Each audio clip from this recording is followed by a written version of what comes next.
All right, we got some fruits left over here. I got some blueberries. I got some raspberries, some strawberries, kale or spinach, whatever that green stuff is. I don't know. Spinach. But I got my ice in there. And usually in a smoothie in the morning, or actually, let's call this, let's not call it a smoothie. Because usually you put water in this. Let's call it a daiquiri.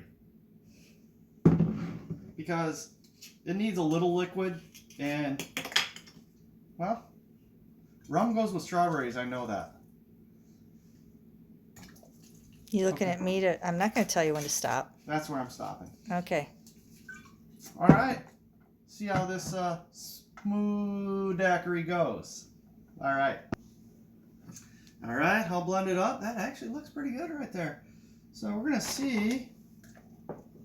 Actually, it turned out perfect as far as how liquid it is. That is a thick smoothie daiquiri. Let's just call this a smackerie. Cheers. This is going to smack you in the face at 9:20 in the morning. That's pretty good. Could be just a little sweeter because we don't have anything to sweeten in here, but You could I'll put drink some. it like this. You could put some honey in. Do I have something in my teeth? Who knows? All right, little piece of lettuce. Yeah, whatever. Cheers. That was Smackerie. spinach. Mmm, So trying to be healthy, but that's pretty tasty. not Still healthy. quite There's a lot of fruits and there. vegetables in here. Mm-hmm. I don't know. I have to take a serious poop later. Oh, good God.